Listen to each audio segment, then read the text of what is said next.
Welcome to a Tin Dog podcast, a short one, reviewing Eldrad Must Die, one of the latest offerings from Big Finish. Yes, I know I'll be doing my whole Big Finish retrospective, where I look at the entire main range, but that doesn't stop them coming out at the rate of one a month. I've been kind of concentrating on Destiny of the Doctors, and again, they're coming out once a month.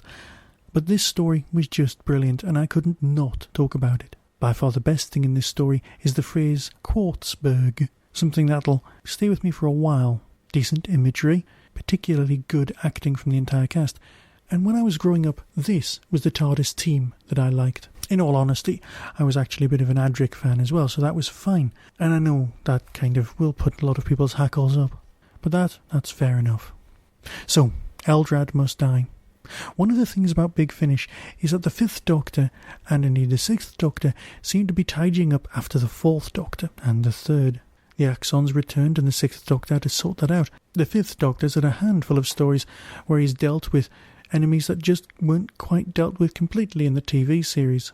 Whether this is seen as exploitation of fandom or more an extension of storylines, well, we'll have to get back to you and let you decide yourself. The idea of Eldrad, for those of us who don't know, is that he is one of the universe's few silicon life forms. In the story The Hand of Fear, this is Sarah Jane Smith's last story with the original 4th Doctor. They end up actually on a real quarry, thinking it's an alien world, but it really is genuinely a quarry. As the Earth shifts, and Sarah Jane Smith is found under some rubble, clutching in her hand is a stone hand, and this is the Hand of Fear. In this original story, the Hand of Fear absorbs, well, it possesses Sarah Jane Smith first, then heads off to a nuclear reactor, which it then manages to absorb all of the radiation and rebuild itself using some of Sarah Jane's DNA and some of the original DNA from the hand. Shards of this original terrible creature, this Eldrad, were scattered across the universe, all capable of regrowing, given enough radiation, into an original Eldrad, or a copy. Think a worm cut in two, but made out of stone. This is one of the most highly regarded 4th Doctor stories, so a lot of people already know the mechanics of how the monster works.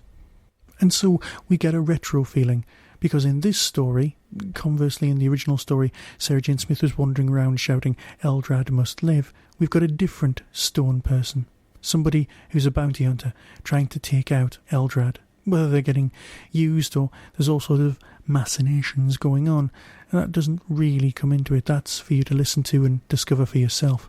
This TARDIS team consists of 5th Doctor, Tegan, Turlough, and I won't only use the word elderly, but the more mature Nyssa. Nyssa's story arc consists of trying to find the cure for some sort of disease before she returns home.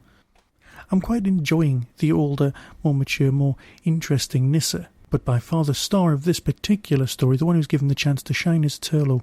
Now the problem with Turlough is that all of his backstory wasn't revealed in the first story, it was revealed in, well, the last one. There's some hints and tips take place in the very first story, but the majority of it take place in Planet of Fire. That's as far as the Doctor's concerned, but Big Finish have taken this character and run with him.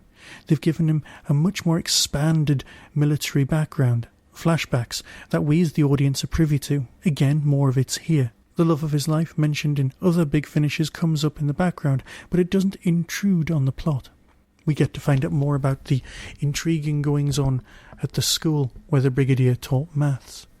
So much so that we actually think the Brigadier was taken on by the school because a lot of the pupils there happened to be aliens. It wasn't just Turlough. One of Turlough's old school friends, who's aged at a normal rate, because this story is set in modern day, comes up against Turlough and is just impressed by how well he's managed to stay looking young. So that background, with some very, very nice performances by the main cast, playing other parts as well as their own, together with the incredible imagery and rather nice Doomwatch feel to the whole thing. Pulls together a very nice second part to Eldrad's tale. An incredibly vivid soundscape is presented to us in a way that, well, Radio 4 could seriously learn from. And so, silicon lifeforms, which are always very, very hard to kill, have to be taken out a few at a time.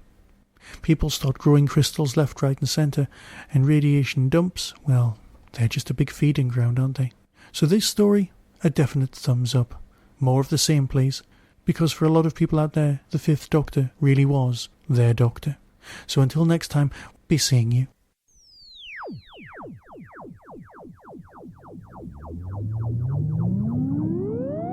You've been listening to the Tin Dog Podcast. Doctor Who and its connected properties are copyright and trademark of the BBC. No infringement is intended. To contact the show, email tin-dog@hotmail.co.uk. Whostrology, a Time Traveller's Almanac, is available through Telos Publishing or Amazon. Visit www.whostrology.com for further information. The Tin Dog Podcast is a founder member of the Doctor Who Podcast Alliance. Coming soon from Big Finish Productions. Doctor Who. Eldrad must die.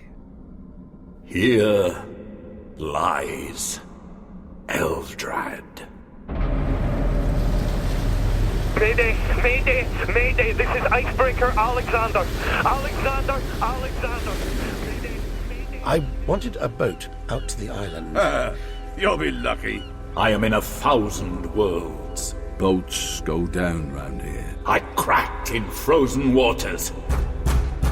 Gibbs, open the door! And nothing gets recovered. He's coming out. Keep back! Something glittered. There. It's a bird. A big one. The reactor housing. It's not moving. Look at its wings. Poor thing. Its feathers are full of crystals. It's covered in ice. It's not ice, sir. It's more like quartz. I am here. Doctor, their faces. Don't look at them. Let's just walk away. Gibbs, is that you? Crystals.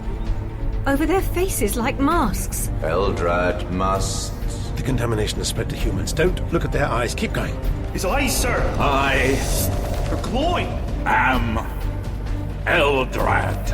Eldrad must die.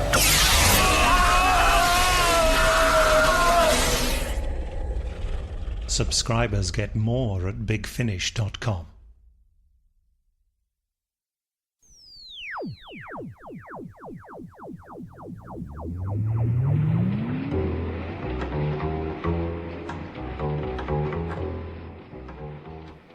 Hello, yes, this is still a Tin Dog podcast, but I've got a little gift for you. You see, when I was writing Whostrology, I got a considerable amount of emails wondering if Whostrology would be available on the Kindle. Now, as I explained at the time, Kindles are great for text.